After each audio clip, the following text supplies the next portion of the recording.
hope you are ready for the deep dive we're going to take today with Dr. Nishamanek.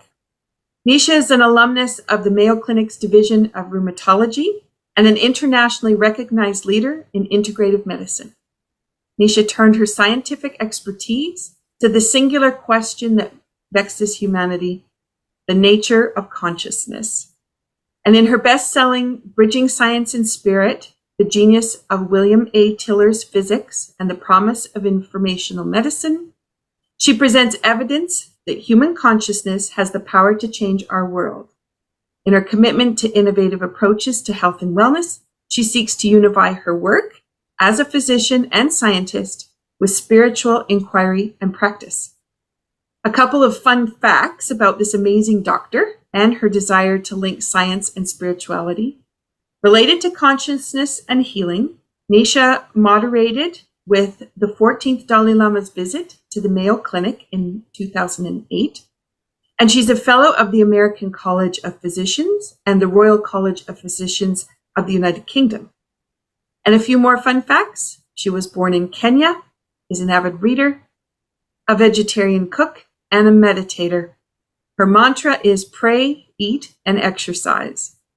And I want to dive just a little bit into her book before I introduce you fully to her. So does the physics of consciousness have you scratching your head? Want to know how intentions can improve your life? And ever wonder where science and spirituality might intersect? Teaming up with physicist Professor WilliamATiller, Dr. Nishamanek is a well-versed in the trailblazing scientist's cutting-edge research in consciousness and intention. Now she's slicing through the scientific jargon with an insider's book into how intention will be the next big medical breakthrough. Thank goodness. Bridging Science and Spirit, The Genius of WilliamATiller's Physics and the Promise of Informational Medicine, is a guide to how the mysterious power of human intention makes things happen.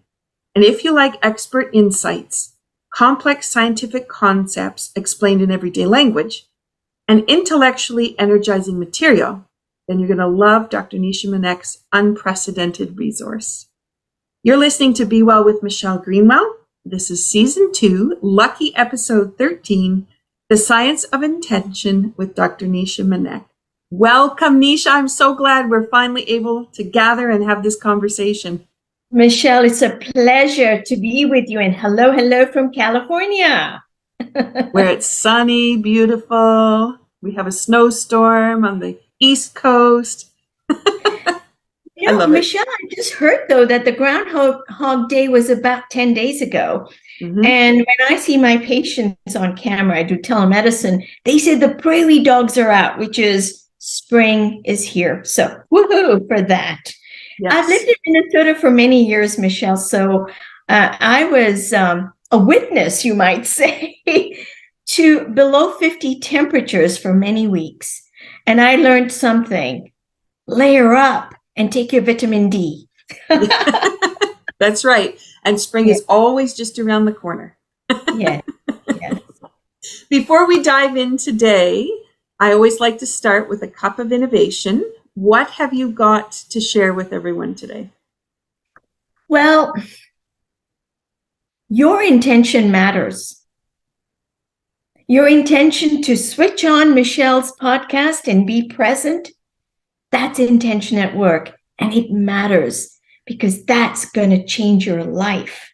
Once you get more and more finer and more focused, watch the magic. And you know what? We are magical.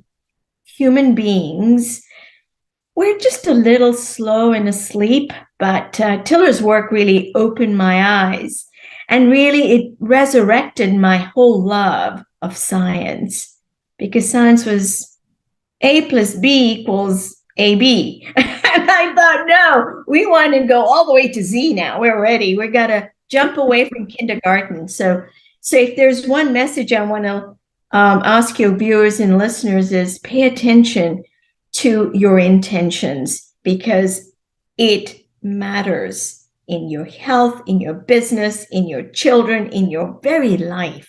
So I'm going to leave it there. Intention matters. Yes. So as you pick up your cup of what you have for today, now as people are thinking about if they've made their cup of tea or whatever it is they're going to be drinking while they're listening to the podcast, what have you got in your cup? I have Kashmiri Kava tea. Kashmiri Kava is a green tea with cardamom, but you can't see it. The lemon slice is sort of sunk at the bottom, but it's quite delicious. I cheers to you, Michelle. Awesome. Thank you. I put into my mug today, Releasing the Warrior. And this actually is from the wood element from 5 Elements. And this is out of our Tea with Intention series that we have with the Cape Breton Tea Company. And Releasing the Warrior is always a good one when you're on the edge of change and the edge of wanting something different. As we're going into intention today, I thought this is the time to put that in there, because we're all looking at this new year. We're looking at how are we making changes and how do we have them stick and know that we've done the right thing. And then I put them into my business mug. So my dance debut, which is in transformation from being strictly dance routine kind of activities to being movement for specialty and for healing with the body. And so I cheers you. So,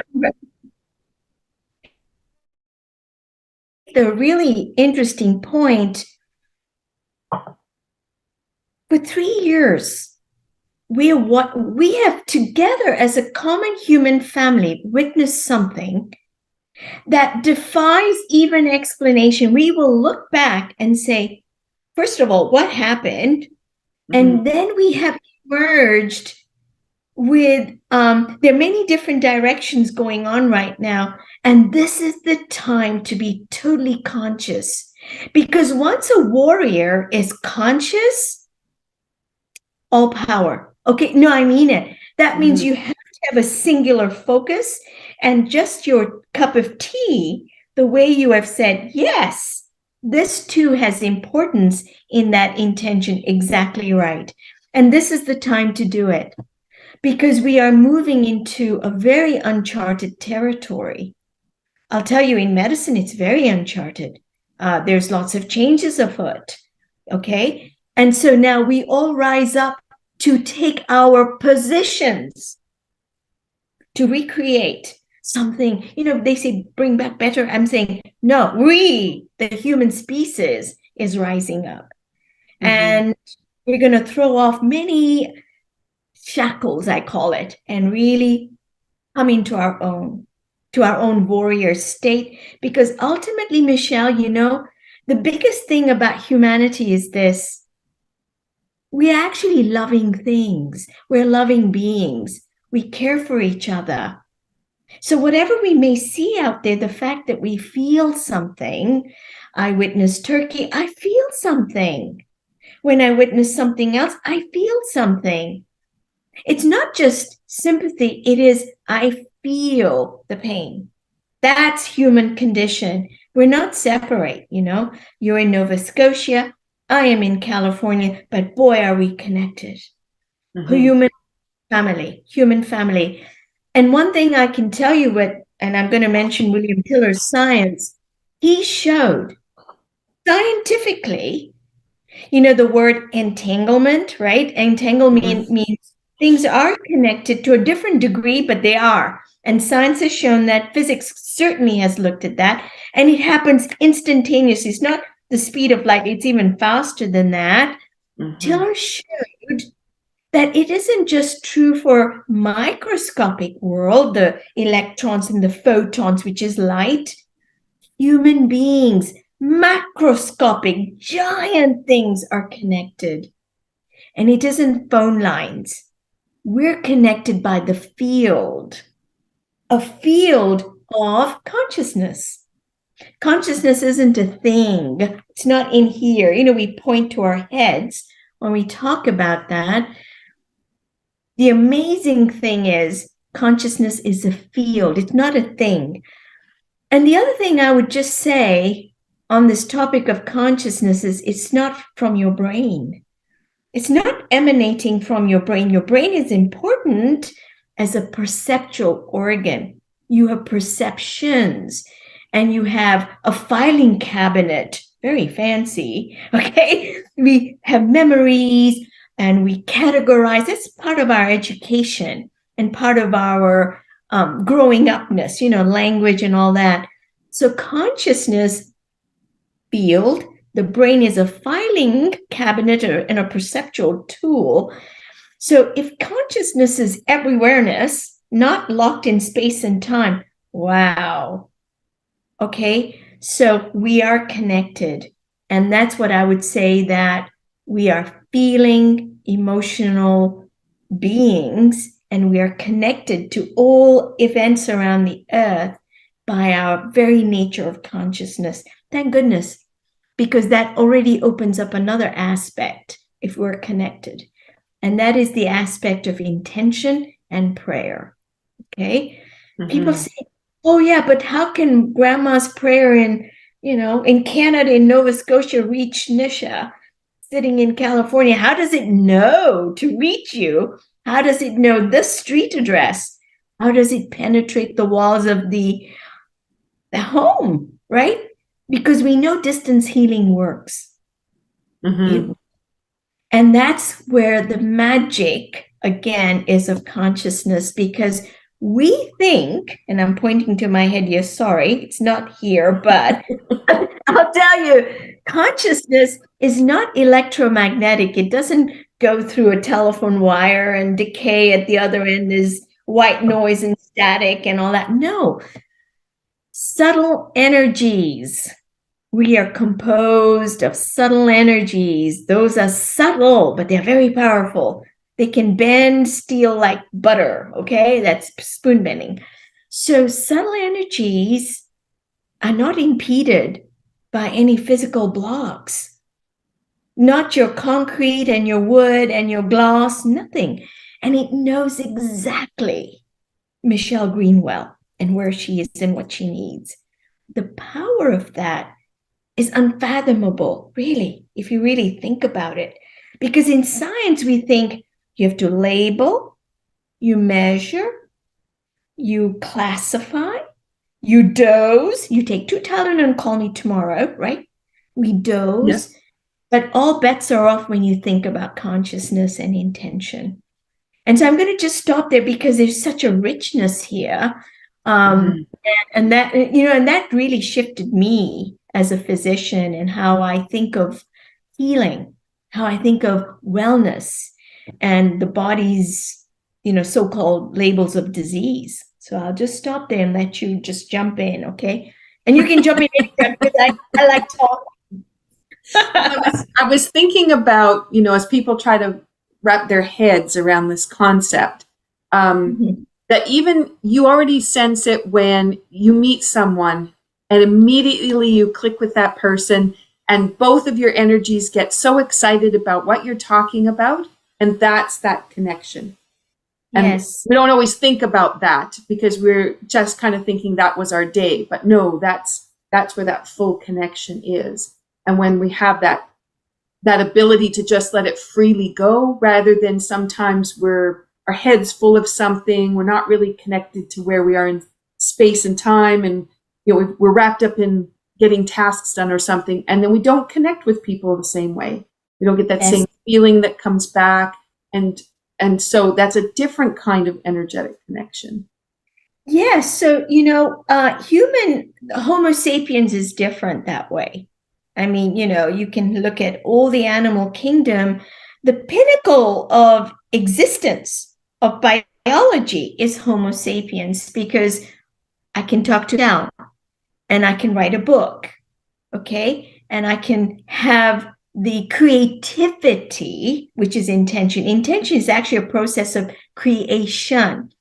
And it comes back to this aspect that you're talking about, that Homo sapiens connects, not just intellectually.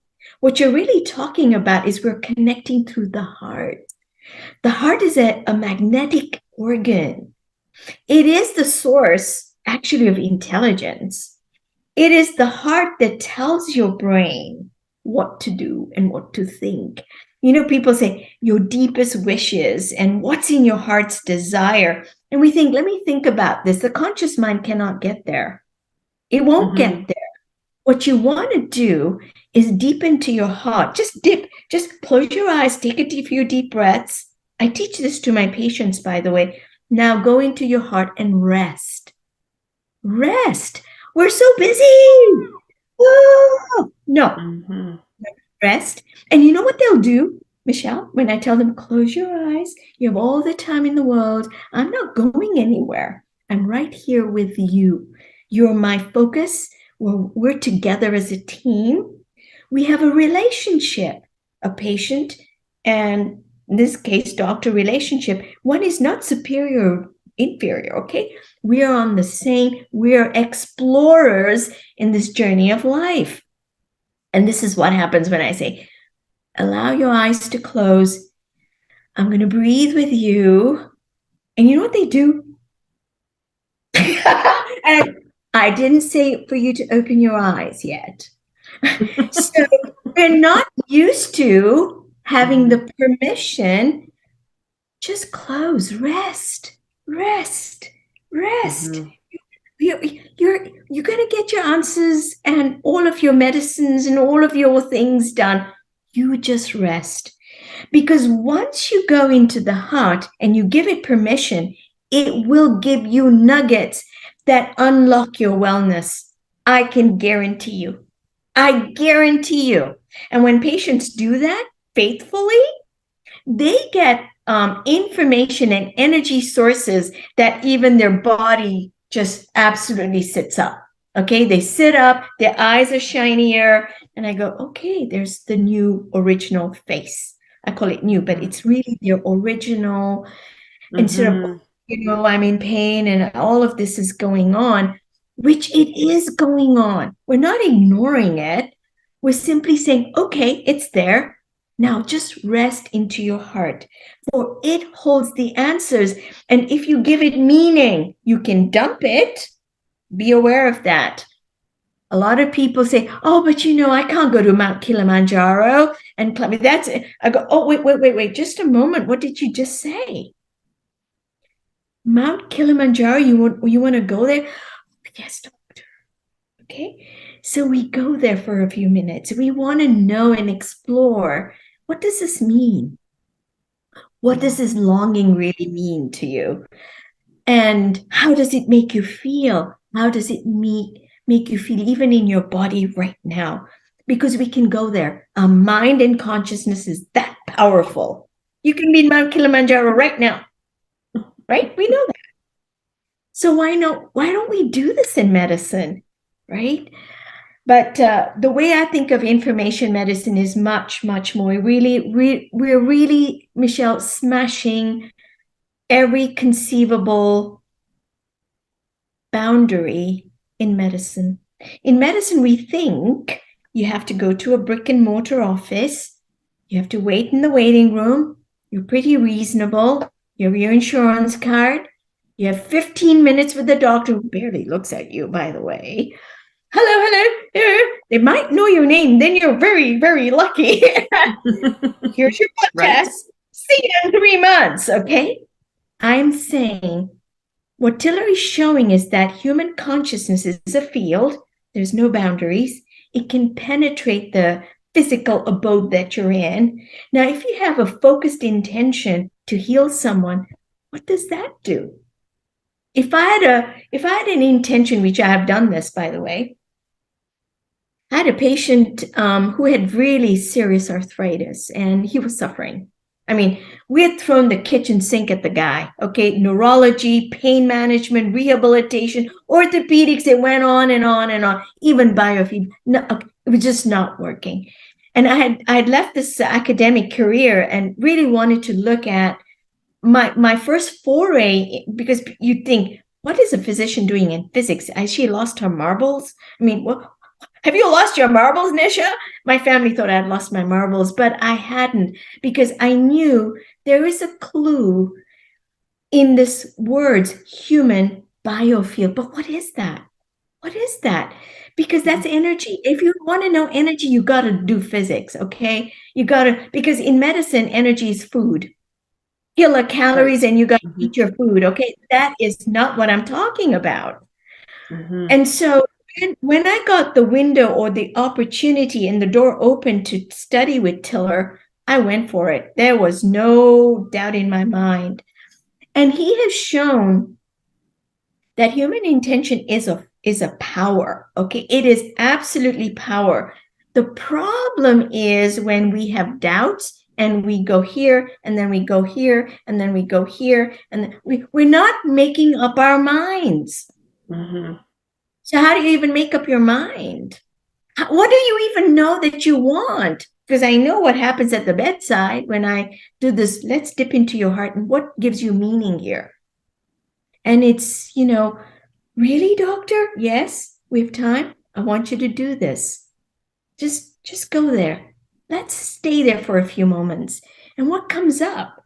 And when you give it meaning, now you have a chance to chart a whole new territory for wellness.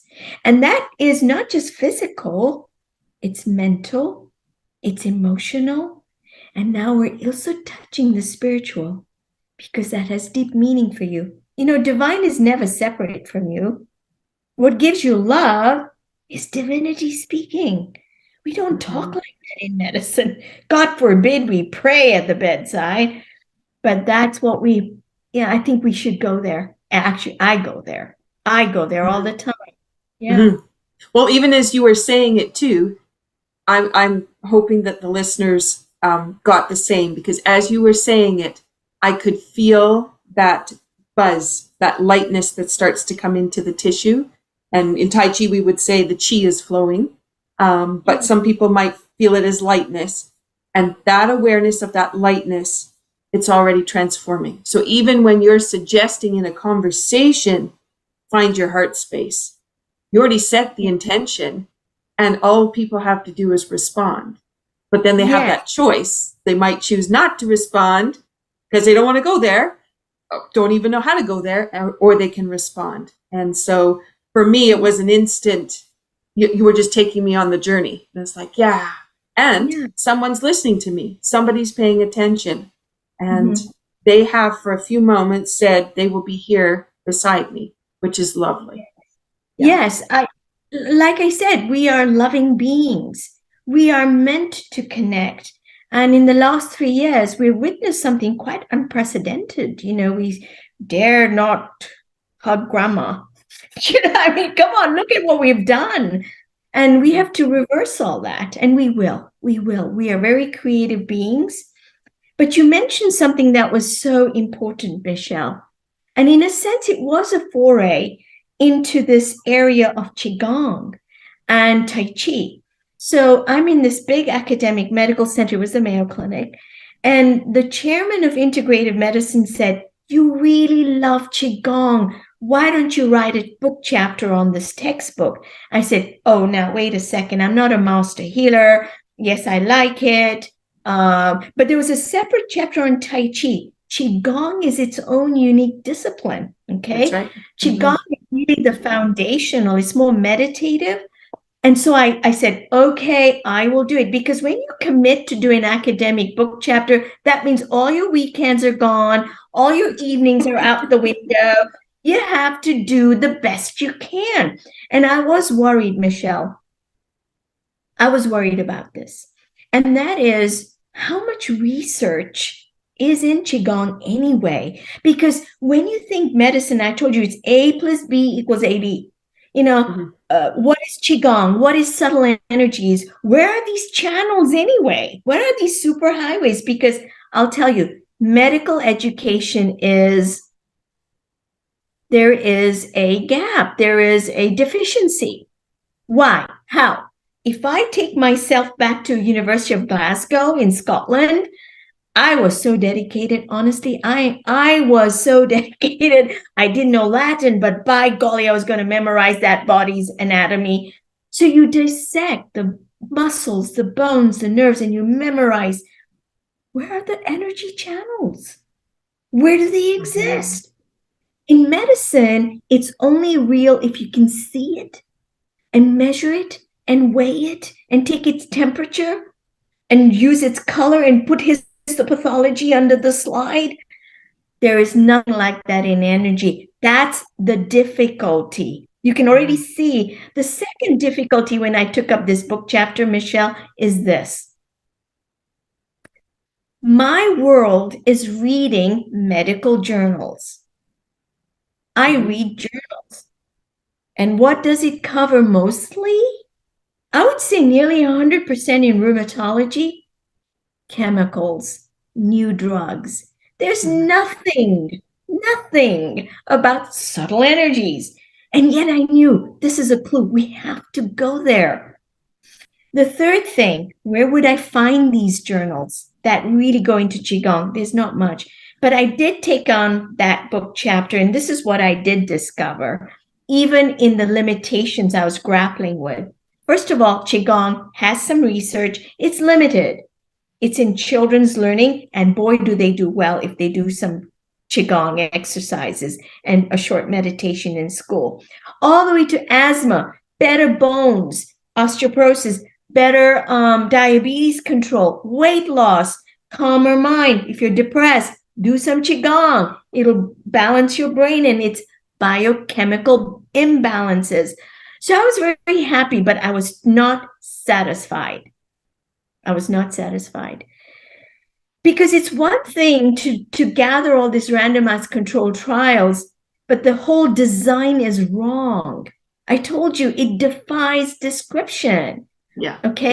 So I went into the literature and I went into, energy medicine and all these kind of funky journals, which I never read, but I was determined. Yeah, I had to. I said, okay, I would go to the, Mayo Clinic library, and she says, you're back again? I said, look, we got to do some work here. Okay. You're going to help me. And that's where I bumped into WilliamATiller.